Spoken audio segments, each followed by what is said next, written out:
చాలామంది అనుకుంటారు ఇస్లాంలో కులాలు ఉండవు, వాళ్ళు అందరినీ సమానంగా చూస్తారు, కలిసిమెలిసి ఉంటారు అని. బుల్షిట్. ఇది పచ్చి అబద్ధం. ఈ ప్రపంచంలో ఉన్న అన్ని మతాల్లో డిఫరెంట్ గ్రూప్స్ అండ్ కులాలు ఉంటాయి.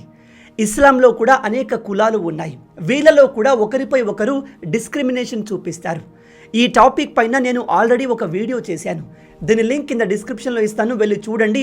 వీడియో చాలా ఇన్ఫర్మేటివ్గా ఉంటుంది. అలాగే క్రిస్టియన్స్లో కూడా డిఫరెంట్ గ్రూప్స్ ఉంటాయి. ఉదాహరణకి number 1 Catholic Christianity, number 2 Orthodox Christianity, number 3 Protestant Christianity, number 4 charismatic Christianity, number 5 Anglican Christianity, number 6 non denominational Christianity. Christian మతంలో కూడా ఇన్ని రకాలు ఉంటాయి. అండ్ ఆబ్వియస్లీ హిందూ మతంలో కూడా అనేక కులాలు ఉన్నాయి. ఇక్కడ ముఖ్యమైన విషయం ఏమిటంటే హిందూ, ముస్లిం, క్రిస్టియన్స్ ఈ 3 మతాల దేవతలు కులాల్ని క్రియేట్ చేయలేదు. మతం ఒకటే, కానీ మనుషులు ఆ మతాన్ని ముక్కలు చేసి డిఫరెంట్ గ్రూప్స్గా విడిపోయారు, డిఫరెంట్ కులాల్ని క్రియేట్ చేసుకున్నారు. ఏ దేవుడు కూడా కులాల్ని డిఫరెంట్ గ్రూప్స్ని తయారు చేయమని చెప్పలేదు, మనుషులు చేశారు. సనాతన ధర్మంలో కూడా ఎక్కడ కూడా కులాల ప్రస్తావన లేదు. తర్వాత మనుషులు వాటిని క్రియేట్ చేసుకున్నారు.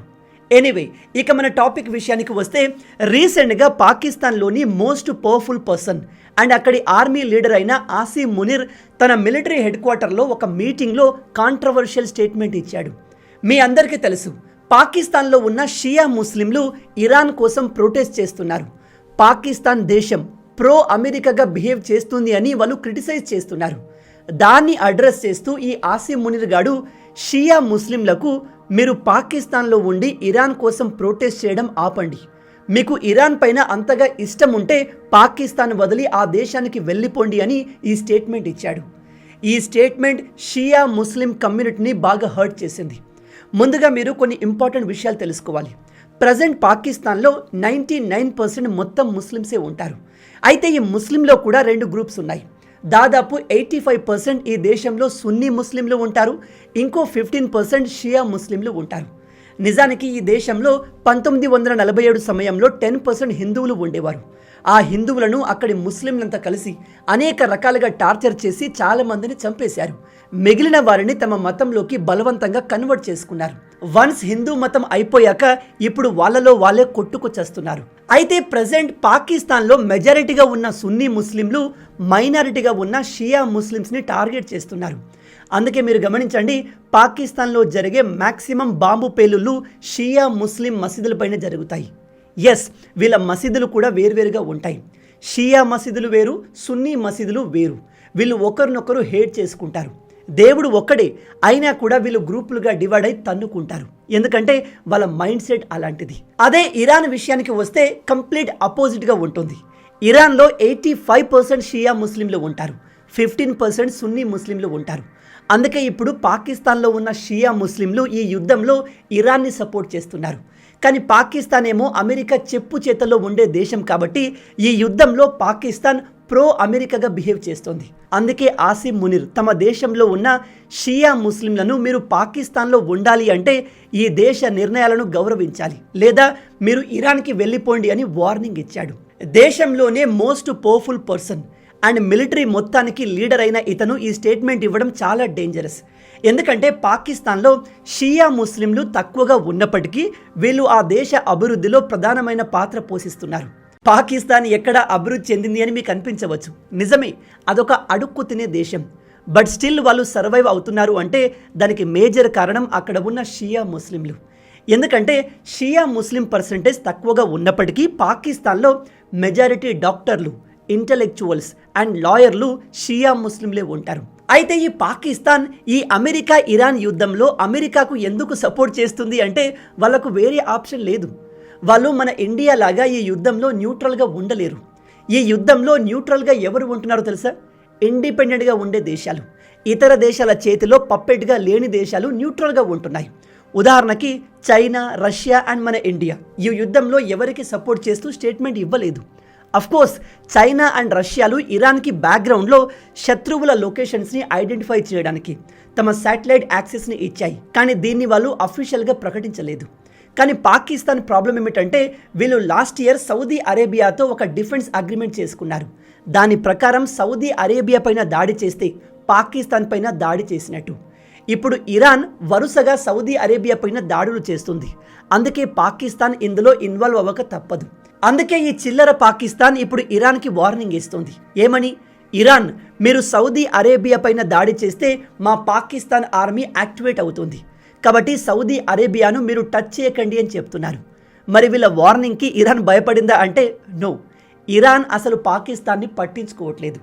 అయితే పాకిస్తాన్ సౌదీ అరేబియాతో చేసుకున్న అగ్రిమెంట్లో అవసరమైతే సౌదీ అరేబియాను కాపాడడానికి పాకిస్తాన్ న్యూక్లియర్ వెపన్స్ని యూజ్ చేయాలి అనే అగ్రిమెంట్ కూడా ఉంది.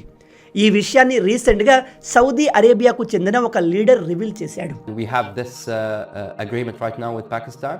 It's a mutual defense agreement, and there is, like we can say it literally, that there is a nuclear umbrella over Saudi Arabia, a Pakistani nuclear umbrella over Saudi Arabia, and we appreciate Pakistan, and that does not mean we are not, or that does not mean that we are actually moving away from our strategic partners like the United States and Europe, etc. No. ఇది చాలా dangerous. ఎందుకంటే middle east దేశాల దగ్గర nuclear weapons రాకూడదు అనేది Israel ప్రధానమైన agenda, అమెరికాది కూడా. కానీ ఈ పాకిస్తాన్ మా దగ్గర న్యూక్లియర్ వెపన్స్ ఉన్నాయి, మేము మిడిల్ ఈస్ట్ దేశాలకు ప్రొటెక్ట్ చేయడానికి వీటిని ఉపయోగిస్తాము అని చెప్పడం ఇజ్రాయెల్కి అగెన్స్ట్. అందుకే ఇజ్రాయెల్ నెక్స్ట్ టార్గెట్ పాకిస్తాన్ కాబోతోంది. ఈ యుద్ధం తర్వాత అన్ని దేశాలు పాకిస్తాన్నే టార్గెట్ చేయబోతున్నాయి. ఈవెన్ రీసెంట్గా American national intelligence director Tulsi గారు కూడా ఈ విషయాన్ని క్లియర్గా ఒక ఇంటర్వ్యూలో చెప్పారు. నెక్స్ట్ ప్రపంచానికి ఉన్న అతిపెద్ద ప్రమాదం పాకిస్తాన్ దగ్గర ఉన్న న్యూక్లియర్ వెపన్స్ అని. ఇరాన్ దగ్గర న్యూక్లియర్ వెపన్స్ రాకూడదు అని మనం ఏ విధంగా అయితే యుద్ధం చేస్తున్నామో, రేపు పాకిస్తాన్ దగ్గర నుంచి న్యూక్లియర్ వెపన్స్ని తొలగించడం కూడా అంతే ఇంపార్టెంట్ అని ఈమె ఓపెన్గా చెప్పారు. United states secure nuclear deterrent continues to ensure safety in the homeland against strategic threats.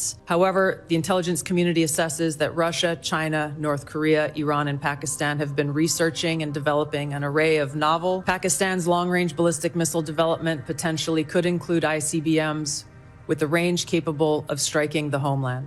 Pakistan దగ్గర న్యూక్లియర్ వెపన్స్ ఉండడం అంటే పిచ్చోడి చేతికి రాయిచ్చినట్టు, వాడు ఎవరి మీదైనా వేయొచ్చు.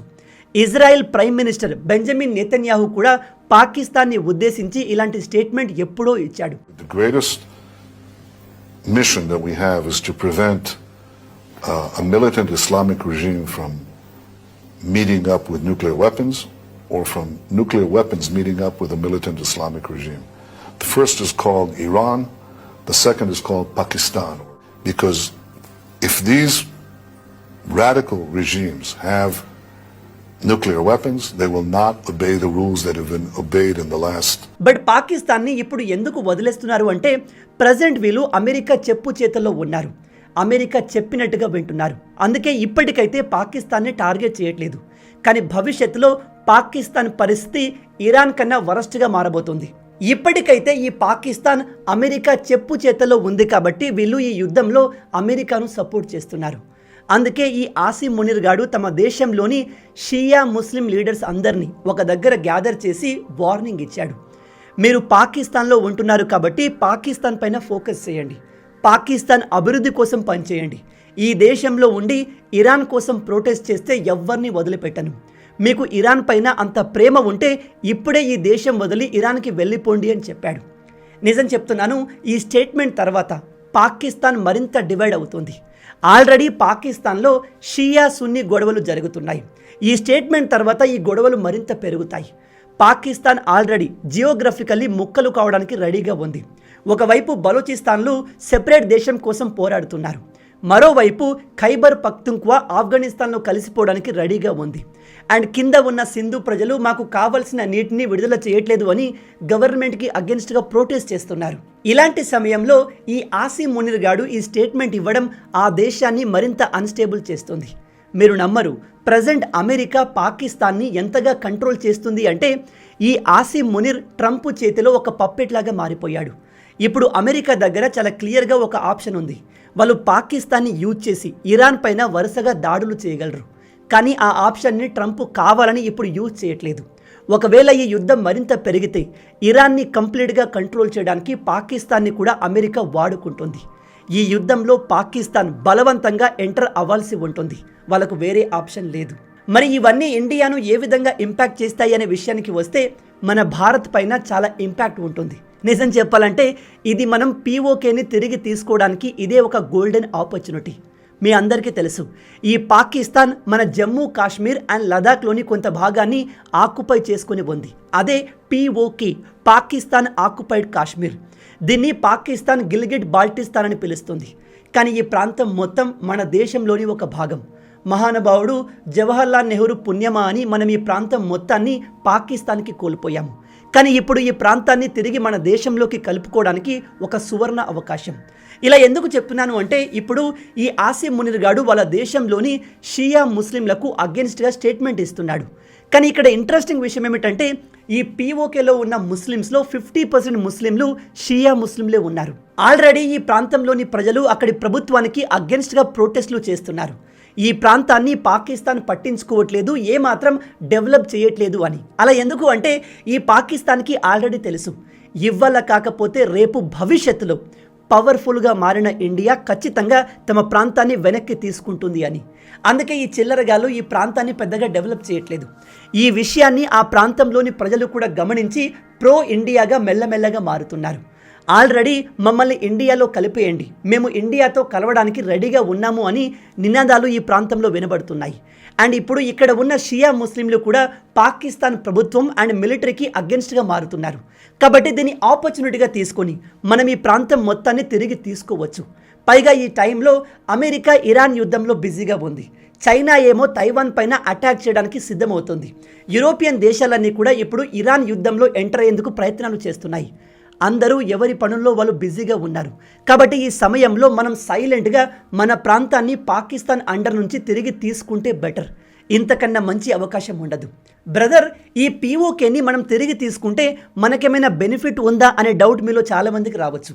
మనకు బెనిఫిట్ ఏమిటంటే, ఈ పీఓకే ప్రాంతం మొత్తాన్ని తిరిగి తీసుకుంటే మనకు సెంట్రల్ ఏషియాతో డైరెక్ట్ యాక్సెస్ ఉంటుంది. అండ్ మనకు ఆఫ్ఘనిస్తాన్తో డైరెక్ట్ బార్డర్ ఉంటుంది.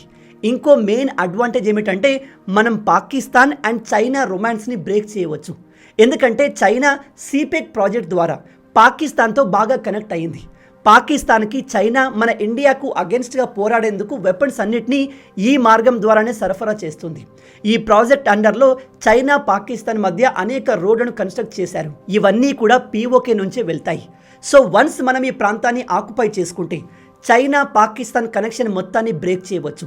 ఇది పాకిస్తాన్ని వీక్ చేస్తుంది అండ్ మనం ఈ ప్రాంతం నుంచి చైనాకు గట్టి పోటీని ఇవ్వవచ్చు. అందుకే ఇప్పుడు ఇలా ఏ విధంగా చూసుకున్నా మన ఇండియాకు పాకిస్తాన్ ఆక్యుపైడ్ కాశ్మీర్ని తిరిగి తీసుకోవడానికి ఇదే సరైన అవకాశం. దీని గురించి మీరేమనుకుంటున్నారు? మన ఇండియా ఈ సమయాన్ని అవకాశంగా తీసుకొని పీఓకేని తిరిగి తీసుకోవాలా వద్దా? మీ ఆలోచనల్ని కింద కామెంట్లో చెప్పండి. మొత్తంగా ఇవే ఈ వీడియోకి సంబంధించిన పూర్తి విషయాలు.